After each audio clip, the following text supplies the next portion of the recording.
Jakubov list.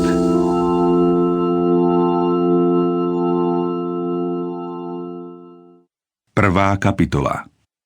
Pozdrav. Jakub, služobník Boha a Pána Ježiša Krista, pozdravuje 12 kmeňov v diaspóre. Viera a múdrosť. Bratia moji, pokladajte to za radosť, keď prídu na vás rozličné skúšky, veď viete, že ak sa vaša viera osvedčí, vedie to k vytrvalosti. A vytrvalosť nech je završená skutkami, aby ste boli dokonalí, bezúhonní a bez akéhokoľvek nedostatku. Ak sa však niekomu z vás nedostáva múdrosti, nech prosí Boha, ktorý dáva štedro a bez výčitiek, a dostane ju. Nech však prosí s vierou, bez akéhokoľvek pochybovania, lebo kto pochybuje, podobá sa morskej vlne, hnanej a zmietanej vetrom. Taký človek nech si nemyslí, že dostane niečo od Pána. Je to muž vnútorne rozpoltený a nestály vo všetkom svojom počínaní. Chudoba a bohatstvo. Brat v nízkom postavení nech s chválou myslí na svoje vyvýšenie, bohatý však na svoje poníženie, lebo sa pominie ako kvet trávy. Vyjde slnko a svojou páľavou spáli trávu, jej kvet opadne a krása jej zjavu zanikne. Tak zanikne i boháč vo svojom počínaní. Skúška a pokušenie. Blahoslavený muž, ktorý odolá v skúške, lebo keď sa osvedčí, príjme veniec života, ktorý Pán prisľúbil tým, čo ho milujú. Nikto nech v čase skúšky nehovorí: Boh ma pokúša. Veď Boha nemožno pokúšať na zlé a ani on sám nikoho nepokúša. Ale každého pokúša vlastná žiadostivosť, ktorá ho zvádza a láka. Žiadostivosť potom, keď počne, porodí hriech a vykonaný hriech splodí smrť. Nemýlte sa, bratia moji milovaní. Každý dobrý údel a každý dokonalý dar pochádza z hora od Otca svetiel, v ktorom niet premeny ani tieňa zmeny. Zo svojej vôle nás splodil slovom pravdy, aby sme boli ako prvotina jeho stvorenia. Počúvanie a uskutočňovanie slova. Vedzte, bratia moji milovaní, nech je každý človek rýchly, keď treba počúvať, pomalý, keď má hovoriť, pomalý do hnevu, lebo človek v hneve nekoná, čo je spravodlivé pred Bohom. Preto odhoďte všetku nečistotu a nánosy zloby a v tichosti prijímajte zasiaté slovo, ktoré má moc spasiť vaše duše. Buďte uskutočňovateľmi slova, nie len poslucháčmi, ktorí klamú sami seba. Pretože ak je niekto iba poslucháč slova a neuskutočňuje ho, podobá sa mužovi, ktorý si v zrkadle prezerá svoju prirodzenú tvár. Pozrie na seba, odíde a hneď zabudne, ako vyzerá. Kto sa však zahľadí do dokonalého zákona slobody a vytrvá nie ako zábudlivý poslucháč, ale ako uskutočňovateľ skutku, ten bude blahoslavený pre svoje skutky. Ak si niekto myslí, že je ctiteľom Boha a jazyk si nedrží na úzde, klame tým sám seba a jeho zbožnosť je márna. Čistá a nepoškvrnená zbožnosť pred Bohom a Otcom je navštevovať siroty a vdovy v ich súžení a chrániť sa pred poškvrnou sveta.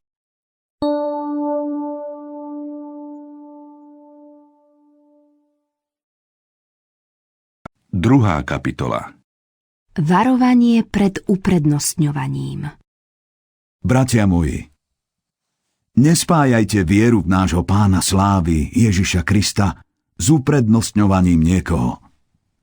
Lebo ak by do vášho zhromaždenia vošiel muž so zlatými prsteňmi v honosnom odeve a vošiel by aj chudobný v špinavom odeve a vy by ste so sympatiou pohliadli na toho, čo nosí honosný odev a povedali by ste: Ty sa posaď pekne sem. Zatiaľ čo chudobnému by ste povedali: Ty stoj tam, alebo sadni si k mojej podnožke. Vari ste týmto neurobili rozdiel medzi nimi a nestali ste sa zle usudzujúcimi sudcami. Bratia moji milovaní, počúvajte. Azda Boh nevyvolil tých, čo sú podľa sveta chudobní, aby sa stali bohatými vo viere a dedičmi kráľovstva prisľúbeného tým, čo ho milujú. Avšak vy ste chudobného znevážili. Vari vás práve bohatí neutláčajú a nevláčia pred súdy. Nerúhajú sa práve oni vznešenému menu, ktoré sa vzývalo nad vami. Dobre robíte, ak uskutočňujete kráľovský zákon podľa písma. Milovať budeš svojho blížneho ako seba samého. Ak však niekoho uprednostňujete, páchate hriech a zákon vás usvedčuje z jeho prestúpenia.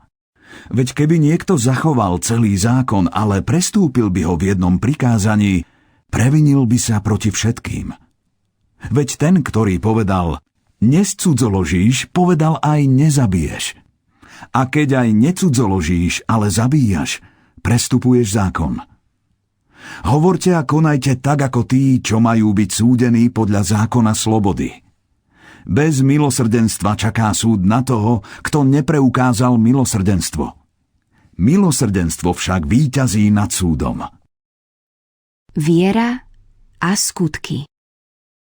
Čo osoží, bratia moji, ak niekto hovorí, že má vieru, ale nemá skutky? Či ho môže taká viera spasiť? Ak brat alebo sestra sú nahí a chýba im denný pokrm, čo im osoží, ak im niekto z vás povie: chodte v pokoji, zohrejte sa a najedzte sa? No nedáte im, čo potrebujú pre telo? Tak aj viera, ak sa nedokazuje skutkami, sama o sebe je mŕtva. Ale niekto povie: ty máš vieru, ja mám skutky. Ukáž mi svoju vieru bez skutkov a ja ti ukážem vieru zo svojich skutkov. Ty veríš, že je jeden Boh a dobre robíš. Ale aj démoni veria a trasú sa. Nerozumný človek, chceš si vôbec uvedomiť, že viera bez skutkov je neúčinná? Vari náš otec Abrahám nebol ospravedlnený zo skutkov, keď svojho syna Izáka položil na obetný oltár. Vidíš, že viera spolupôsobila s jeho skutkami a že zo skutkov sa viera stala dokonalou? Tak sa splnilo písmo, ktoré hovorí: Abrahám uveril Bohu a to sa mu počítalo za spravodlivosť. A bol nazvaný Božím priateľom. Vidíte, že človek je ospravedlnený zo skutkov a nie iba z viery. Podobne aj neviestka Ráchab. Vari nebola ospravedlnená zo skutkov, keď prijala poslov a poslala ich inou cestou.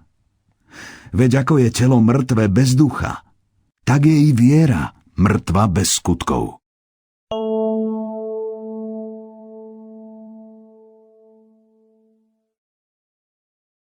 Tretia kapitola. Jazyk. Bratia moji, nechcite mnohí byť učiteľmi, veď viete, že budeme prísnejšie súdení. Všetci sa totiž v mnohom prehrešujeme. Ak sa niekto neprehrešuje slovom, je dokonalý muž, schopný udržať na úzde aj celé telo. Keď koňom dávame do papule zubadlá, aby nás poslúchali, usmerňujeme tým aj celé ich telo. Alebo si predstavte aj lode. Hoci sú také veľké a ženú ich prudké vetry, usmerňuje ich celkom malé kormidlo, kamkoľvek chce kormidelník. Tak aj jazyk je síce malým údom, ale dokáže veľké veci. Pozrite, aký malý oheň a aký veľký les zapáli. Aj jazyk je oheň, svet neprávosti.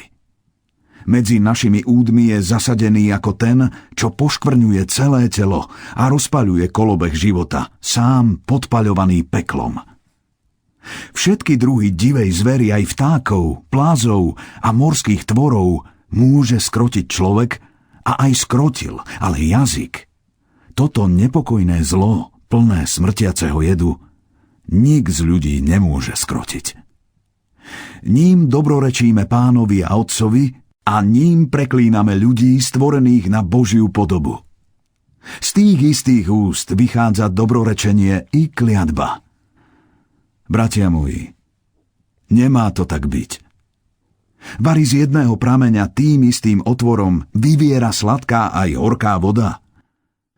Bratia moji, môže azda figovník rodiť olivy alebo vinič figy?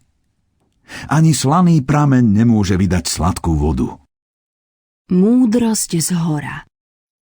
Kto je medzi vami múdry a rozumný? Nech dobrým správaním preukáže svoje skutky v múdrej tichosti. Ak však máte v srdci horkú závisť a neznášanlivosť, nevychvaľujte sa a neluhajte proti pravde. To nie je múdrosť prichádzajúca z hora, ale prízemná, telesná a diabolská. Veď kde je závisť a neznášanlivosť, tam je nepokoj a všetko možné zlo.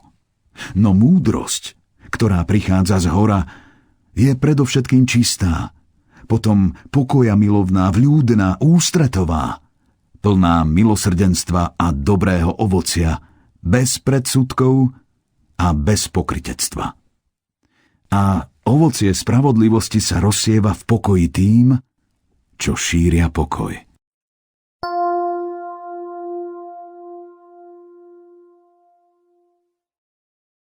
Štvrtá kapitola.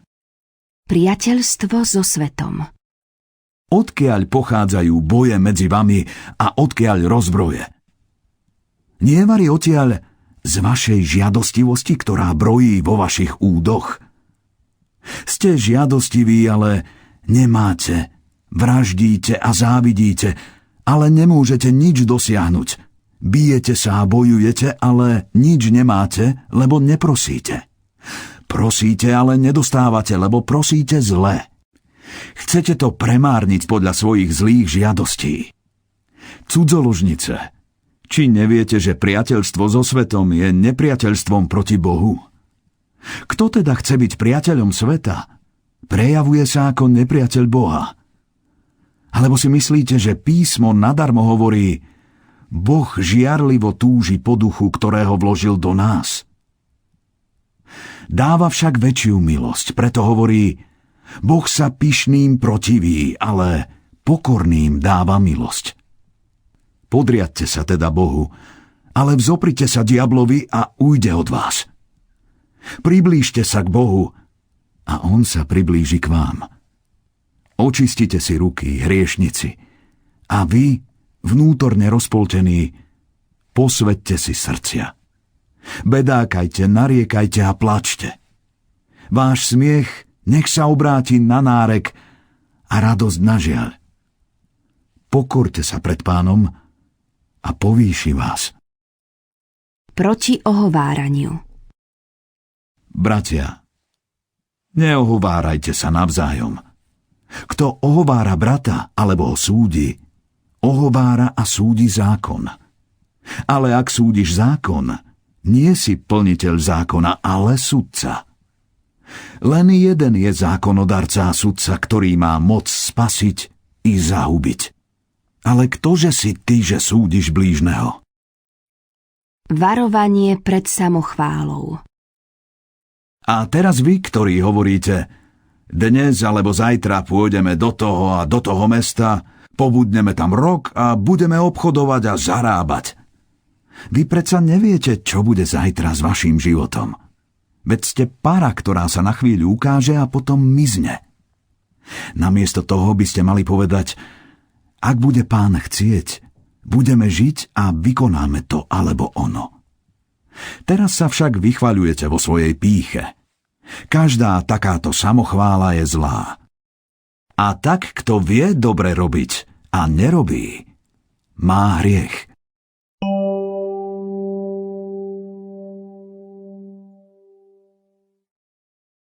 Piatá kapitola. Varovanie boháčom. Teraz teda, boháči, plačte a bedákajte nad svojimi biedami, ktoré prichádzajú na vás. Vaše bohatstvo zhnilo a vaše šatstvo rozožrali mole. Vaše zlato a striebro zhrdzavelo a ich hrdza bude svedectvom proti vám a ako oheň zožerie vám telá. V posledných dňoch ste si nahromadili bohatstvo. Hľa, mzda, ktorú ste zadržali robotníkom, čo vám zožali polia, kričí a krik žencov došiel k ušiam Pána zástupov. Na zemi ste hodovali a hýrili. Vykrmili ste si srdcia ako v deň zabíjačky. Odsúdili ste a zabili ste spravodlivého. Neodporuje vám. Trpezlivosť a modlitba. Buďte teda trpezliví, bratia, až do príchodu Pána. Pozrite, roľník vyčkáva vzácnu úrodu zeme a trpezlivo čaká, kým nedostane jesenný i jarný dážď. Aj vy buďte trpezliví a posilnite si srdcia, lebo Pánov príchod sa priblížil. Nežalujte, bratia, na seba navzájom, aby ste neboli odsúdení. Hľa, sudca stojí pred odvermi. Za vzor, ako znášať utrpenie a byť trpezlivým, berte si, bratia, prorokov, ktorí hovorili v Pánovom mene. Hľa, blahoslavíme vytrvalých. Počuli ste o Jóbovej vytrvalosti a videli ste, k čomu ho Pán nakoniec priviedol. Veď Pán je veľmi milosrdný a ľútostivý. Predovšetkým, bratia moji, neprisahajte ani na nebo, ani na zem, ani nejakou inou prísahou. Vaše áno nech je áno a vaše nie nech je nie, aby ste neprepadli súdu. Trpí niekto medzi vami? Nech sa modlí. Raduje sa niekto? Nech spieva žalmy. Je niekto medzi vami chorý? Nech si zavolá starších cirkvi a nech sa nad ním modlia, keď ho v Pánovom mene pomažú olejom. A modlitba viery zachráni chorého a Pán ho pozdvihne. A ak sa dopustil hriechov, odpustia sa mu. Vyznávajte si teda navzájom hriechy a modlite sa jeden za druhého, aby ste boli uzdravení. Veľa zmôže účinná modlitba spravodlivého. Eliáš bol človek ako my, ale keď sa horlivo modlil, aby nepršalo na zemi 3 roky a 6 mesiacov. A znova sa modlil a nebo dalo dážď a zem vydala svoju úrodu. Bratia moji, keď niekto z vás zblúdi od pravdy a ak ho potom niekto obráti, nech vie, že kto vráti hriešnika z jeho blúdnej cesty, zachráni jeho dušu od smrti a zakrie množstvo hriechov.